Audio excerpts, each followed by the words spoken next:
insisted the last-minute injunctions by the European Courts of Human Rights is not a bar on the policy. She said she won't be deterred from the plans and said the government is determined to find a way forward. I want to make something absolutely clear today, Madam Deputy Speaker. The European Court of Human Rights did not rule that the policy or relocations were unlawful, but they prohibited the removal of 3 of those on last night's flight. Those prohibitions last for different time periods, but are not an absolute bar on their transfer to Rwanda. Anyone who's been ordered to be released by the courts will be tagged while we continue to progress their relocation. A manhunt is underway to find a dozen suspected migrants who arrived in the country off the coast of Devon and since run away. GBNews understands the Coast Guard received reports this morning of a speedboat carrying 12 young men which landed on Slapton Sands, 30 miles from Plymouth. The group reportedly disappeared in 2 vehicles that were waiting to pick them up. The boat has now headed back out to sea and authorities are investigating whether the men were dropped off by a people smuggling gang. The European Union has launched 2 new legal challenges against the UK after the government published plans to unilaterally override the Northern Ireland Protocol.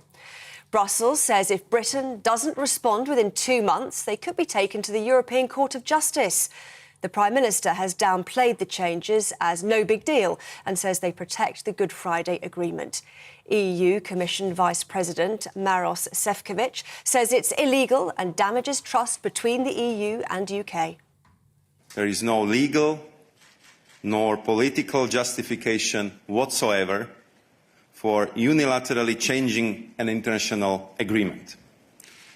Opening the door to unilaterally changing an international agreement is a breach of international law as well. So let's call a spade a spade. This is illegal. The Labour leader has accused the Prime Minister of being an ostrich with his head in the sand over the UK economy. At Prime Minister's question, Sir Keir Starmer said Boris Johnson is deluded over the effects tax rises and inflation have had on UK businesses and households. But Mr Johnson hit back, defending emergency government support for millions with lower incomes and said the number of workers on payroll are increasing. We're helping people with the cost of living with £1,200. On the 14th of July, the money will be going into people's bank accounts. Why can we do that, Mr Speaker? Because we have the fiscal firepower to do it, because the economy is in robust shape, with record numbers of people in payroll employment, Mr Speaker. And that is thanks to the steps that we took that he continuously opposed. Stands there and spouts the same nonsense. The economy's booming. Everything's going swimmingly. The people should be grateful. But whilst he's telling Britain that we never had it so good, millions of working people and businesses know the reality. Britain's growth is going to be slower than our competitors and our inflation higher. The government is considering sending more anti-ship missiles to Ukraine to help the country defend itself against Russian aggression. Ukraine says more than 500 civilians are trapped inside a chemical plant in the eastern city of Severodonetsk, where its forces have resisted weeks of attacks. Much of the city has been reduced to ruins. Moscow is claiming they'll evacuate the civilians through a humanitarian corridor if Ukrainians lay down their arms. The Prime Minister has said he's deeply concerned about what may have happened to British journalist Dom Phillips, who went missing in the Amazon. Earlier, a second suspect was arrested over his disappearance and that of Indigenous expert Bruno Pereira. Police in Brazil say the suspect is the brother of the first man arrested. The country's ambassador to the UK has apologised to Mr Phillips' family after incorrectly telling them a body had been found. This is GB News. We'll bring you more news as it happens, of course. Now it's back to Liam and On the Money.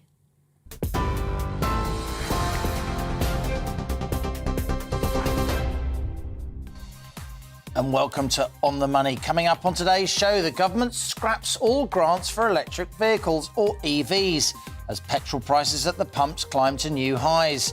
Will this dissuade buyers? Or are EVs anyway a blind alley? and the government plans to scrap new petrol and diesel cars from 2030 too hasty. As ever, On the Money holds a detailed discussion. Plus, the biggest 4-day working week pilot's just finished, with over 3,000 workers taking part. But in the midst of a cost of living crisis and looming recession, will working just 4 days boost productivity or hinder the economy? We'll be hearing from the man who led this trial.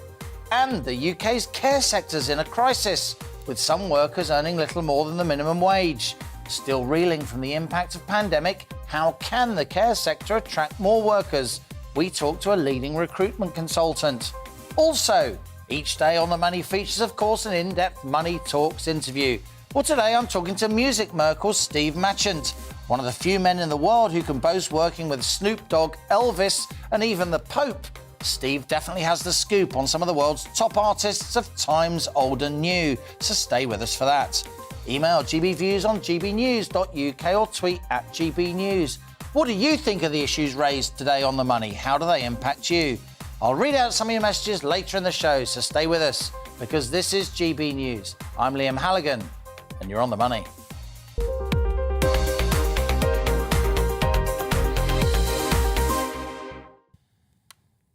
Now, the government said that by 2030, new petrol and diesel cars will be outlawed as electric vehicles become widespread. But a recent survey by Which magazine found that many drivers feel EVs, which can cost 50% more than conventional cars, are too expensive and are so far unimpressed with their performance. This Which survey says 31%, almost a third of electric vehicle owners, reported problems within 4 years of ownership. That compares to just 19% for petrol cars. When EVs are faulty, drivers told Which, they require an average of 5 days off the road for repairs. Petrol cars average just 3 days off the road. Now, this Russia-Ukraine conflict and the related economic war, they're causing a big rethink in our energy security policy.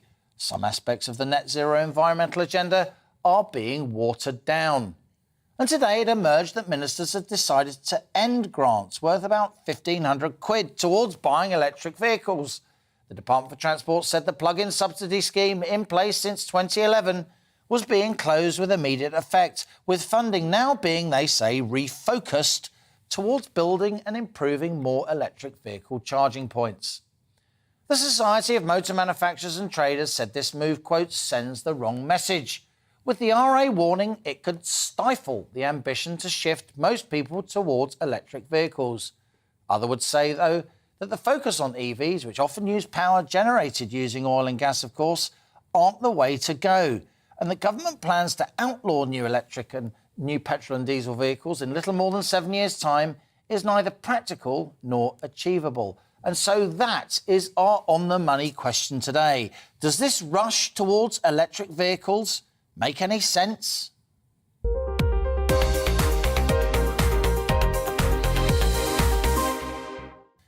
Grown-up conversation with people who know their stuff. That's what we do here on The Money. And today I'm joined by the CEO of the Fair Fuel UK campaign, Howard Cox. And here in the studio, he's back. It's John Longworth, Chair of the Independent Business Network and former head of the British Chamber of Commerce. Great to see you in the studio with us, John. Howard, let's start with you. Now, we should say at the outset, you don't hide it. You are partly funded by the Road Haulage Association. You've been campaigning for a long time to get duty off fuel, our petrol and our diesel. Pretty successful campaigner too, in my experience. What do you think of this government decision now to end this pretty chunky grant for electric vehicle purchases? 1,500 quid. It's here today, it's gone tomorrow. Thank you, Liam, and your introduction to the whole of this issue was brilliant as ever. You're right on the money. The thing we've got to understand is the government haven't got a long-term road user strategy regarding anything to do with cleaner fuels. They're forcing people to actually move to electric vehicles, and they did that really at a whim. The 2030 new diesel, new petrol ban is completely it's not thought out. There's no cost-benefit analysis done to this thing. And frankly, that's one of my major cores of my Fairfield UK campaigning. We're putting together a report with the all-party parliamentary group chaired by Craig McKinley to actually say, work out whether the electric vehicles are truly green and compared to internal combustion engine, what are their emissions like from cradle to grave? The thing about this whole thing about the grant, it does send the wrong messages. And I support motoring organisations saying, what the hell is the government playing at?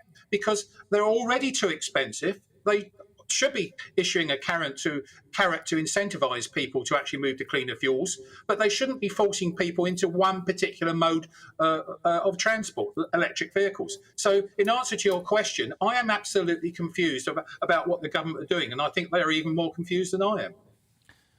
John Longworth, you confused? Is the government confused? Well, the government is definitely confused. I'm very clear. I mean, the Independent Business Network produced a report last year called The True Road to Net Zero.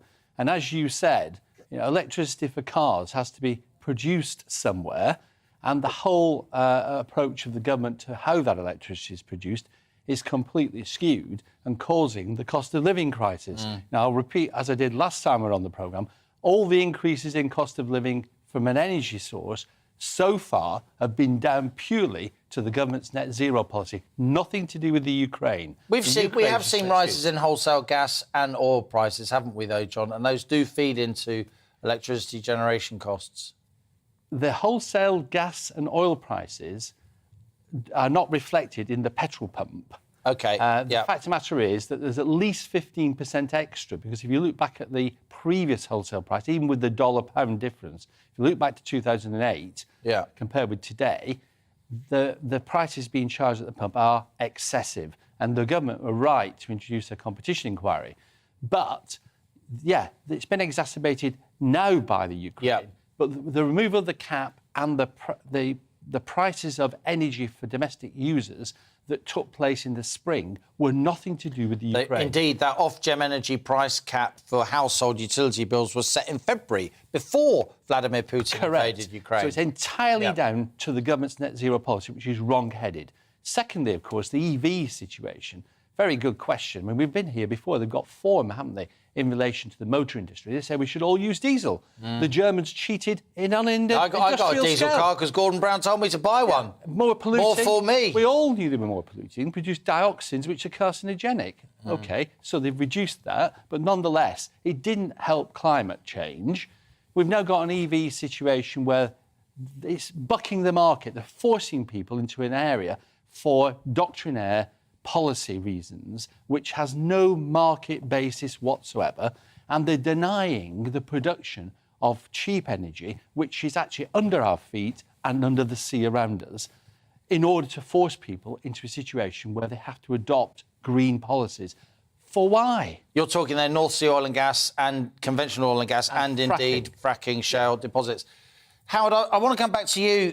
John Longworth there mentioned that Competition and Markets Authority inquiry into petrol and diesel retailing, something that you and I have called for on the money. It's now happening. First time you've been on the show since we heard that news. More generally, though, it seems to me that in the end, electric vehicles, they often depend on hydrocarbons, though, of course, you can generate electricity from renewables and or nuclear.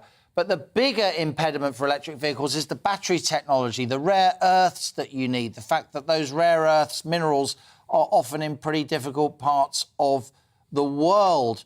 For me, I think electric vehicles are actually a blind alley. I think they're a cul-de-sac. I think we should be looking at hydrogen technology. Am I wrong?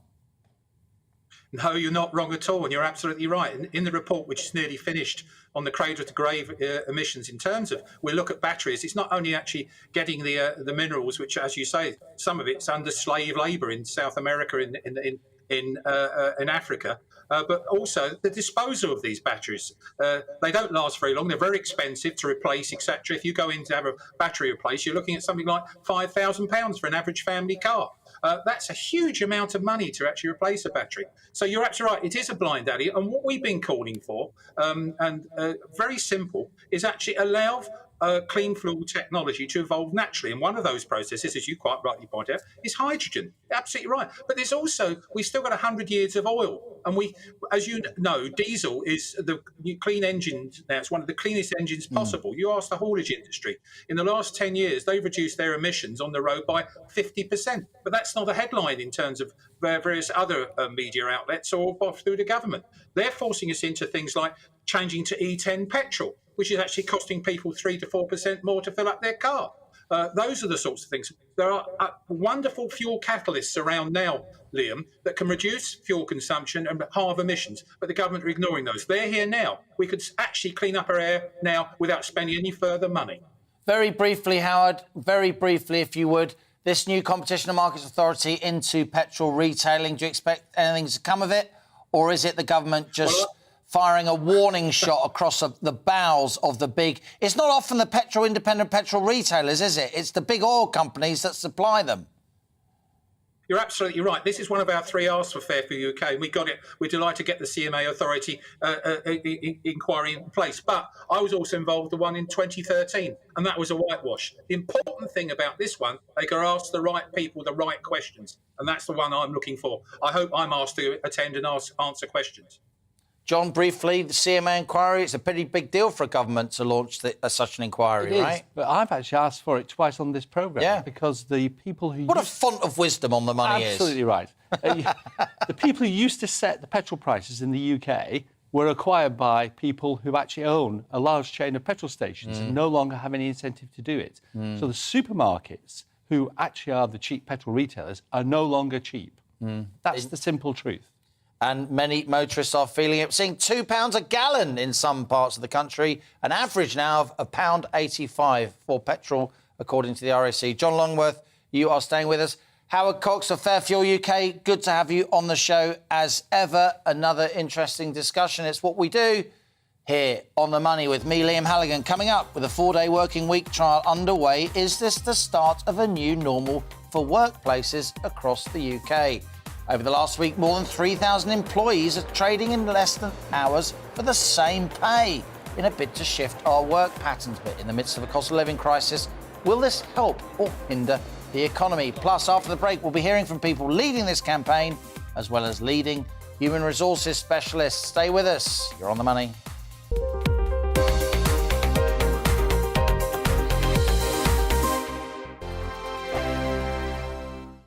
We are GB News. We're right across this great nation. On TV, on radio, on digital. Absolutely everywhere. We don't talk down to you. We embrace all voices.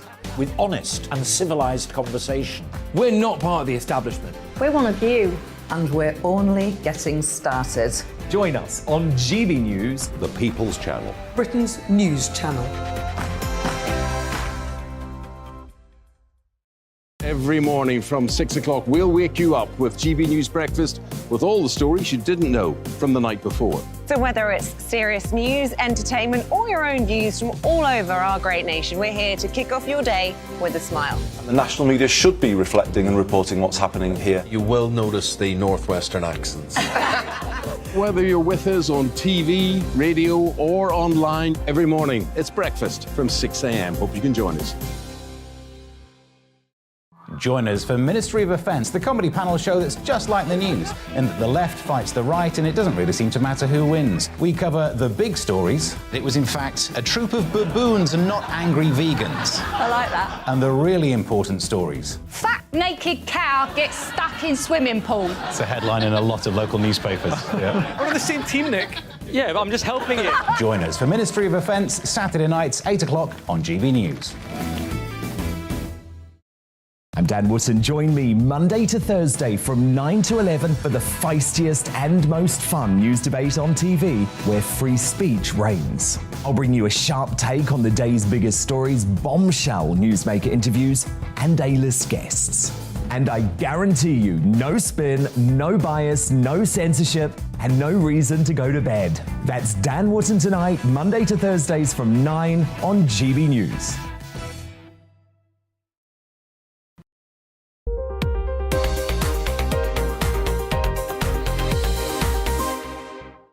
And welcome back. You're on the money. It's 1:20. Now, If you're fed up with working 9 to 5, 5 days a week, you may want to pin back your ears. Because more than 3,000 workers across 70 UK companies have just trialled a 4-day working week.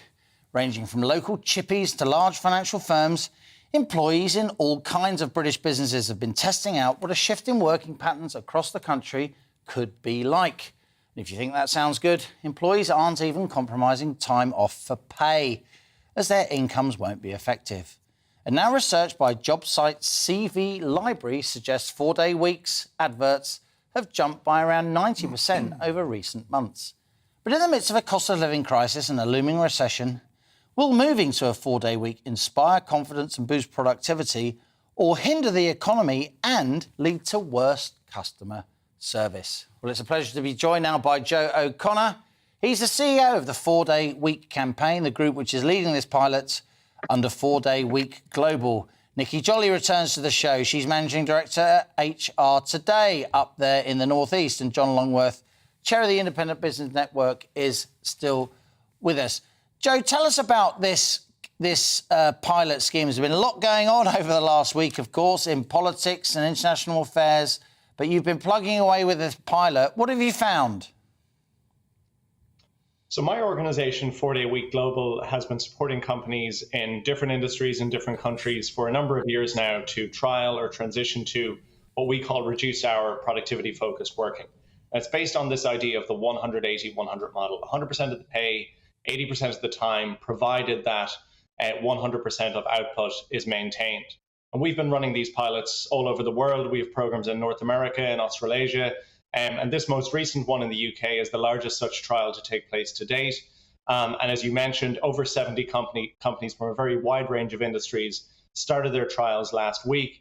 The trial will go on for 6 months, and the outcomes are going to be assessed by academics from Boston College, Cambridge University, Oxford University, and Autonomy, the think tank, effectively to look at what impact does reducing work time and adopting this model have on company performance variables like revenue, productivity, sick leave, absenteeism, turnover of staff, and also what impact does it have on the workers themselves in terms of well-being, stress, burnout, and so on. Nikki Jolly, let's bring you in now. You're based up in the North East in Darlington. You specialise in recruiting people, particularly in the manufacturing sector. Are you seeing that workers have the power? Are you seeing that there's increased demand for 4-day working weeks for the same money? Do you think this pilot that Joe O'Connor's describing here in the UK could be the start of something more permanent, albeit something that clearly has been sparked by working practices during the pandemic? People are more demanding. People who are going for jobs are asking for more. People are saying they want redundancy rights from day one. They want to work less hours. They want more money. People are struggling so much at the moment in the North East to recruit. And employers are having to, I use the word buckle a little bit, and they're having to look at what practices they've got in place. I think the 4-day working week, I'm really torn. I'm 50-50. I've talked about it with my team. We offer HR services to lots of sectors, and there's a lot of sectors this just wouldn't work for. They'd end up with 2 workforces for this to work. So manufacturing, racehorses, farming, you know, they can't just turn up and go home and expect it all to stop. It doesn't work like that. But then we've got a solicitors firm that have trialled this, and they did this through COVID because they were losing staff. It was sort of £20,000 pay rises. They were losing staff overnight. They couldn't sustain it anymore. They've been doing the 4-day working week for over a year. For them, it's fantastic. They've had great results. Productivity's stayed the same, if not increased. So they've seen some really fantastic results. But that only applies to the solicitors. It doesn't apply to the paralegals. It doesn't apply to their administrators. So there's a disparity within the business as well. And my worry with this is, unless as a nation we all agree that this is how we're going to work and we all comply, the problem is I think you'll create a disparity between workers. That's my worry. John Longworth, you've invested in, led many businesses. You used to run the British Chamber of Commerce, no less. Really interesting input there from Nikki Jolly. It's going to lead to a 2-tier workforce, the powerful workers and the less powerful workers, just like post-pandemic practices could lead to a working from home workforce, the laptop classes, and people actually have to get up early in the morning and get out and do stuff that the rest of us need to do. What's your take? Well, proof of the pudding's in the eating, isn't it? If you're going to have a 4-day week, you have to have a 5-day productivity within that 4 days. So it's all a question of whether actually the customer experience and the productivity is able to be maintained. It may work in some sectors, but I have a real concern about working from home, which is a very similar situation. People have said the whole pandemic thing was middle-class people working from home being served by working-class people turning up at the door with stuff. Because there were vast numbers of people all through the pandemic carried on working as normal. Supermarket checkout operators, delivery drivers, utility workers, etc., etc. And you can't have a 4-day week when there's a customer interface because you've got to serve them on the 5th day. In fact, very likely on 7 days. Come exactly. So you either have work sharing and therefore people take home less pay, or it just simply won't work in those, just as was said, in those sectors. There are sectors that it would not work very easily for. So I guess it's really up to the employers to make that decision about whether they want to go down this route. It's being driven by an asymmetric power balance between employers and employees at the moment because there's a shortage of labour. Yeah, because a lot of people left the workforce, frankly. When that adjusts itself, of course, things may well be different. Joe O'Connor, coming back to you, of course, this is a really interesting aspect of modern life, particularly in the Western world. Isn't there a danger that this is a bit of a pipe dream? Isn't this a danger it only applies to well-off workers, powerful workers? Isn't there a danger that as the Western world starts moving to a 4-day week and more working from home, we lose even more ground, even more competitiveness to the emerging giants, to the developing world? I don't see anyone in China and India moving to a 4-day week. Well, I think if you look within the OECD, some of the countries with the lowest levels of productivity, like the UK, like Greece, like Italy, have amongst the longest working hours. Some of the countries with the shortest working hours have amongst the highest productivity and the highest competitiveness, Denmark, the Netherlands, and so on. So really, if you look at how the 5-day work week came about, it didn't happen overnight. We're not saying that this should be made mandatory for every worker in every industry via legislation. But, it didn't happen in every industry and in every country at the same time. It is true to say that, the great push for this in terms of the trends is happening in a lot of what would have been primarily office-based employments. They now might be remote first or hybrid. And our experience in those sectors is, the 4-day work week is already here. It's just buried under the rubble of unnecessary and overlong meetings, distractions and interruptions in the workday, poor use of technology, and outdated processes. And when you actually get serious about addressing those inefficiencies in your business, you'll find that offering a 4-day working week without necessarily sacrificing performance is well within reach. We have seen success stories of this working in manufacturing, in retail, in hospitality, and in all kinds of other sectors that you wouldn't necessarily associate with the shorter work week. That's part of what we're hoping that this trial will demonstrate. But I think that the genie is not going back in the bottle. I think that this is something that is here to stay. And the question is, how quickly is it going to take hold across the economy? The 4-day working week is within reach, says Joe O'Connor. The 4-day working week, the genie is out of the bottle. Nikki Jolly, do you think he's wrong? I don't think he's wrong, but I think, retention, mental health issues, work-life balance, family time, I think it's great. I really do. If we could make it work, I think it's wonderful. But the reality is I do believe we'll end up with a 2-tier workforce, and that's not what we're about, is it? Very, very interesting discussion. Nikki Jolly, Managing Director at HR Today, and indeed Joe O'Connor, who led this 4-day working week pilot. Really interesting stuff. We look forward to welcoming you both back here on The Money to discuss how this pans out, and indeed John Longworth, formerly of the British Chamber of Commerce, now chair of the Independent Business Network. Thanks to all my guests today. This is On The Money with me, Liam Halligan, and coming up it's today's Money Talks interview with music mogul Steve Machat, having accompanied his father on the road with rock star legends, including the Rolling Stones. Never heard of them. He definitely has some stories to tell. So stay with us after the GB News headlines with Tamsin Roberts.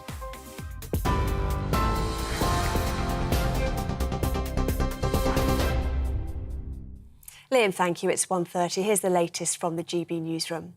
The Home Secretary says it is not a morally responsible option to ignore illegal immigration into the United Kingdom after a deportation flight for asylum seekers was cancelled at the last minute. Speaking in the Commons, Priti Patel expressed disappointment over the court's decision, but she insisted the last-minute injunctions by the European Courts of Human Rights is not a bar on the policy. She said she won't be deterred from the plans and said the government is determined to find a way forward. The European Union has launched 2 new legal challenges against the UK after the government published plans to unilaterally override the Northern Ireland Protocol. Brussels says if Britain doesn't respond within 2 months, they could be taken to the European Court of Justice. The Prime Minister has downplayed the changes as no big deal and says they protect the Good Friday Agreement. The Labour leader has accused the Prime Minister of being an ostrich with his head in the sand over the UK economy. At Prime Minister's questions, Sir Keir Starmer said Boris Johnson is deluded over the effects tax rises and inflation have had on UK businesses and households. But Mr Johnson hit back, defending emergency government support for millions with lower incomes and said the number of workers on payroll are increasing. The Prime Minister has said he's deeply concerned about what may have happened to British journalist Dom Phillips, who went missing in the Amazon. A second suspect has been arrested over his disappearance, and that of Indigenous expert Bruno Pereira.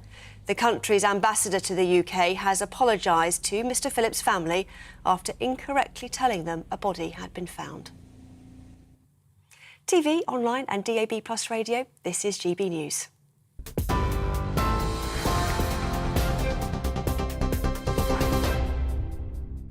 Direct Bullion sponsors the Finance Report on GB News for gold and silver investment.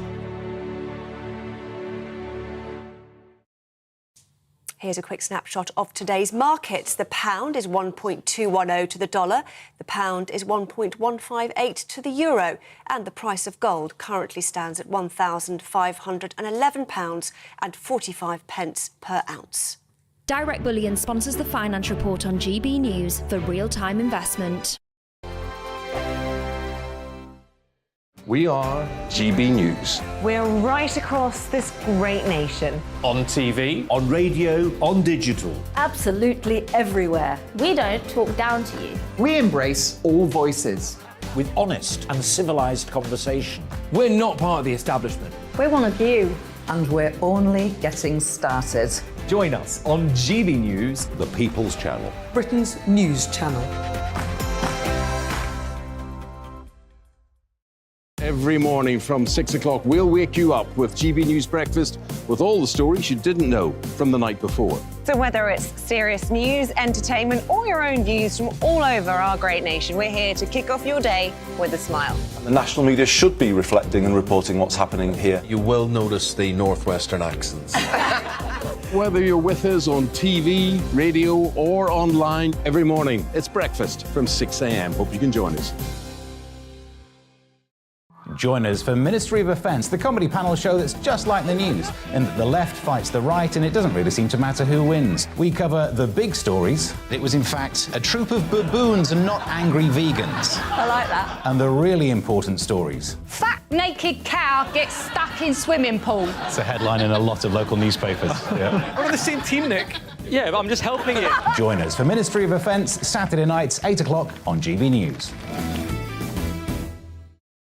I'm Dan Wootton. Join me Monday to Thursday from 9 to 11 for the feistiest and most fun news debate on TV, where free speech reigns. I'll bring you a sharp take on the day's biggest stories, bombshell newsmaker interviews, and A-list guests. And I guarantee you, no spin, no bias, no censorship, and no reason to go to bed. That's Dan Wootton tonight, Monday to Thursdays from 9 on GB News.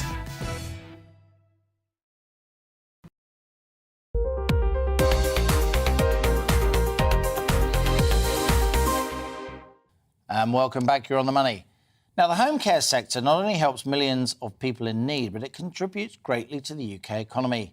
In fact, this lucrative industry is valued at around £20 billion a year and is growing fast, of course, as our society ages. But some claim the sector is broken. with the number of adults waiting for social care in England alone having risen sharply to more than 500,000, according to estimates by social work bosses. And with demand spiralling, there's a chronic shortage of carers, who often earn little more than the minimum wage. The low pay and demanding job requirements mean carers often leave their jobs, with an annual churn rate of over 30%. Well, joining me now to speak about this vital sector is Patrick Wallace. He's Chief Commercial Officer of Curum Care, one of the UK's largest online carer platforms that matches self-employed carers with those in need of care.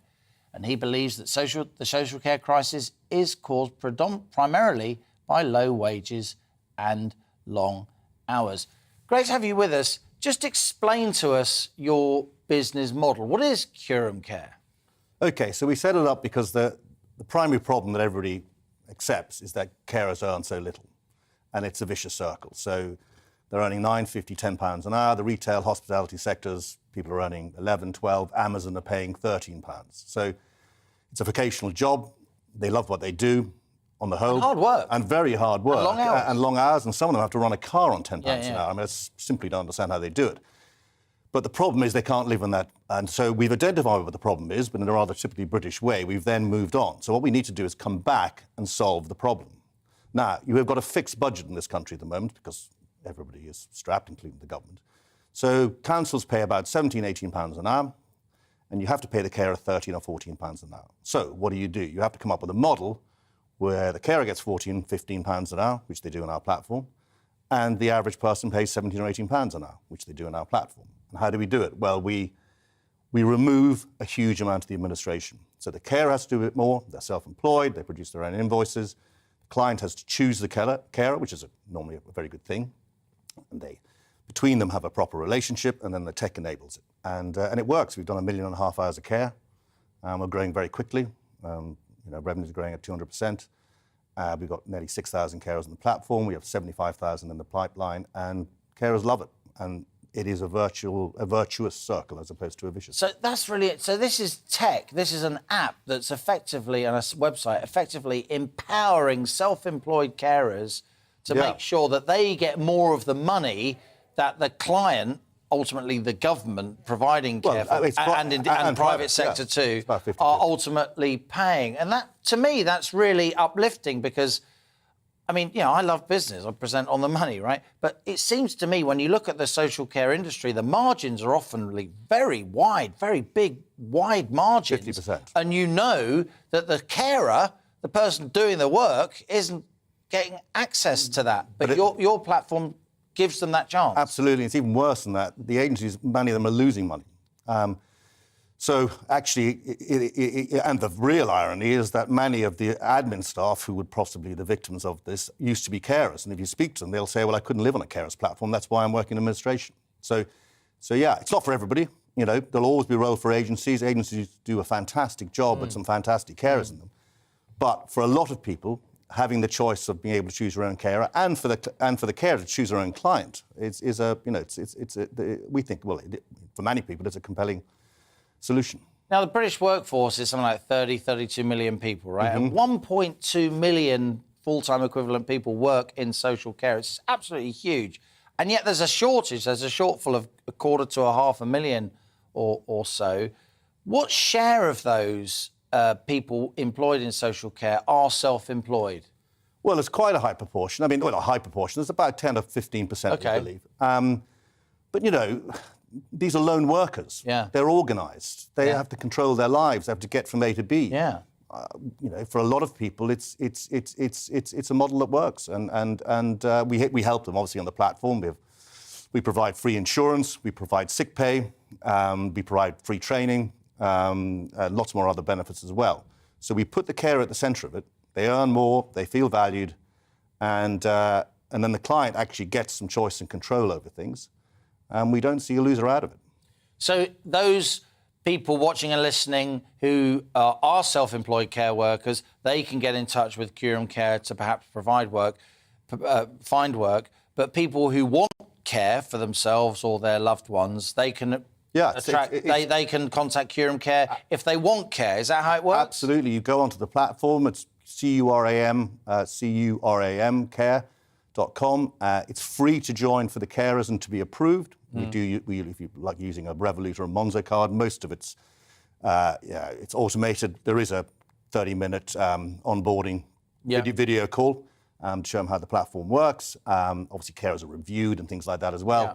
And then for the client, it's free to join. There are no contracts. You merely pay for the hour of care that's delivered. Obviously, our fees get taken out of the middle, and and that's it. It's very simple. And in fact, the other brilliant thing about the system, though I say so myself, is is speed. We've had people hire a carer in the afternoon with the care delivered that evening.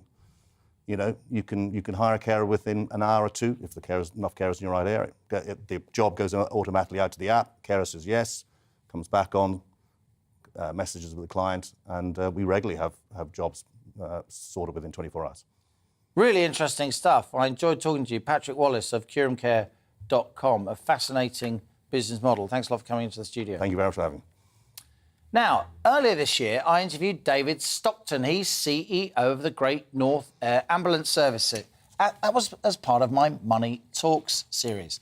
David and I discussed, you may remember, how his service provides life-saving rescues in the North East, North Yorkshire and Cumbria, covering a huge area of 8,000 square miles. Now, the Great North Air Ambulance Service has no public funding. It's entirely reliant on donations. And as you can imagine, with the current cost of living crisis, the numbers with extra cash to give to charity are falling. Our North East reporter, Rachel Sweeney, has been investigating the story. This year celebrates the 20th anniversary of the Great North Air Ambulance Service, and in that time the crews have responded to more than 23,500 incidents and saved so many lives. Now, the teams are relying on donations and they need to raise £6.7 million a year in order to survive in a cost of living crisis that is very difficult. Joining me now is CEO David Stockton and critical care paramedic Jamie Walsh. Now, David, we'll start with you. What happens if you don't raise the £6.7 million? So £6.7 million is a huge amount of money, Rachel, as you can imagine. So we're very conscious of that, and it seems like an unbelievable task for the general public when they're sat at home. But I can reassure them that every penny, every pound that they give us goes to good use. So the helicopter, or the crew members, the paramedics, the doctors, the anaesthetics, the drugs, the bandages, it all needs paying for, and that's where that money will go for. So it costs us roughly £25,000 a month just to fuel the aircraft. That's not paying for the aircraft or paying for the crew that's in it. So it goes directly to that front line to make a difference to the public. Talking about the front line, Jamie Walsh, what sort of incidents do you respond to, and how crucial do you think that the crews are to the region? Yeah, so I mean, we cover 8,000 square miles from the Scottish borders to Yorkshire borders, east coast to west coast. So we cover urban areas like Newcastle, Middlesbrough, Sunderland. We also cover mountainous areas such as the Lake District and Cumbria. So the incidents we respond to are varied and unimaginable, really, from people falling from however high up in the mountains to people having medical events or RTCs, car accidents in the cities. So we go to everything. We bring the emergency department to the scene of the incident. So that's your critical care, such as your anaesthesia, your surgical skills, and other bits and pieces. So it's a vital service that we provide to the people of the northeast and northwest of England. What is it like to save someone's life? Yeah, I mean, it's a full team effort. It's not just about the paramedics and the doctors. You know, we have the support staff, the fundraisers, the volunteers. That we are very much just a small cog in that big organisation that helps us do our job. Let's talk about the volunteers because, David, you do have people on the payroll, but you also have an army of people who are out there fundraising. Do people have time to do that when they're working extra hours because their bills are going up? It's really interesting because what we've noticed across the whole charity sector that there's been a downturn in participation. So certainly our mass participation events, ours included, whether that be Great North Run or many of the other events that we have, we haven't sold out this year, and that's unheard of. We do it every year. So there's definitely something around people choosing what they do with their time and maybe having to do more of their own things to make ends meet. But we can't take that for granted because no matter how how generous they're feeling, if they simply can't pay for their meals, their fuel, they can't put money in their cars to get them to work, then that priority of the charitable giving will go further down.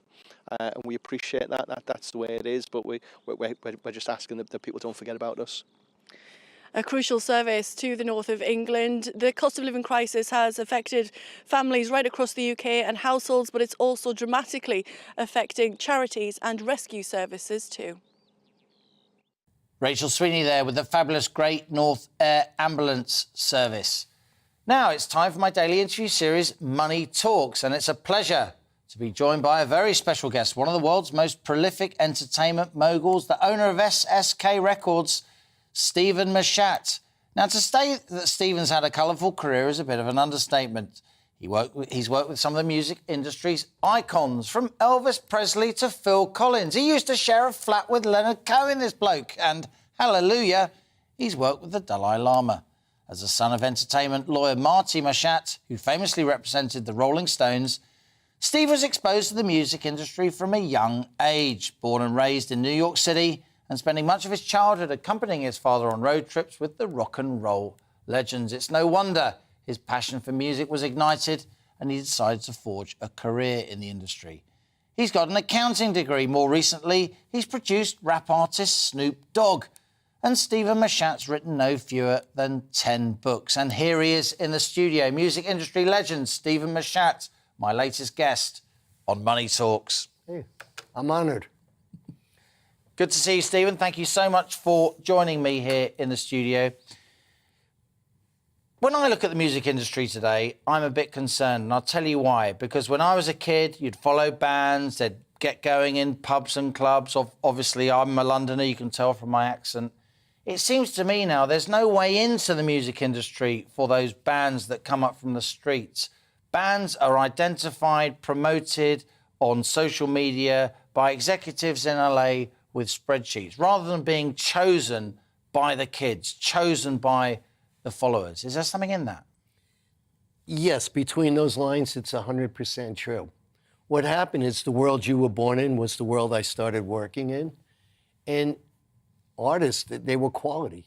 And if you have quality, you have quantity. But all these schools of economics where you go, they teach you how to make quantity more quantity.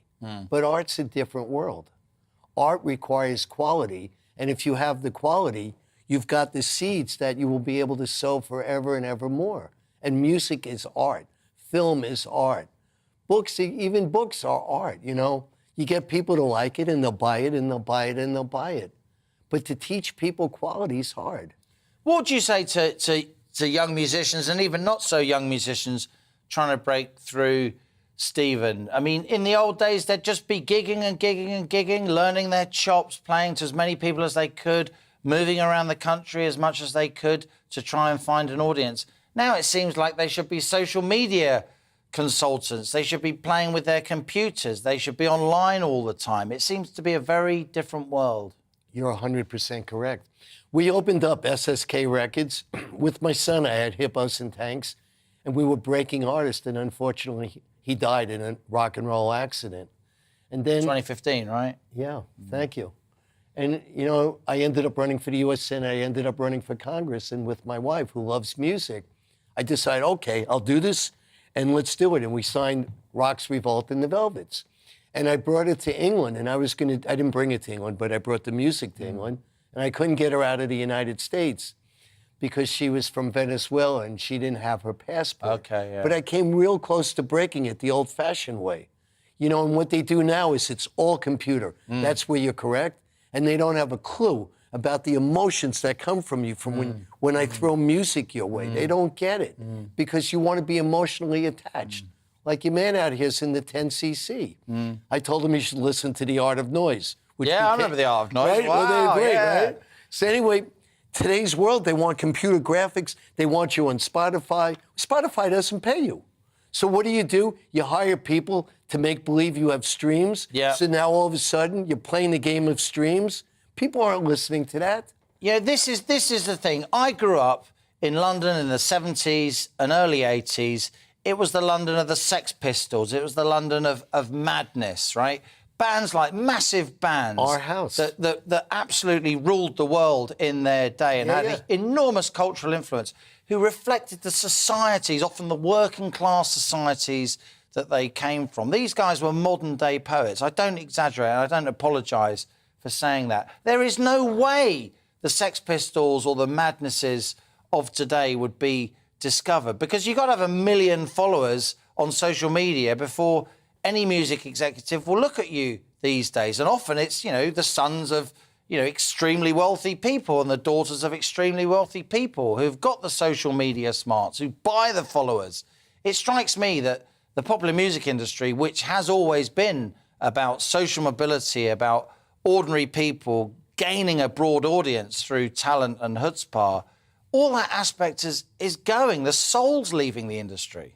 I agree with you, because they don't understand that the industry is art. That becomes business. So what they do is, again, they've got these people from Wharton School of Business in my area or any of your top colleges here, and they teach you how to make quantity out of quantity. But they don't teach you, go find the art, go find their audience, go create their audience, go create a following, make people follow it, make people believe in the success that each and every one of them could have if you put together a team so you could live a dream.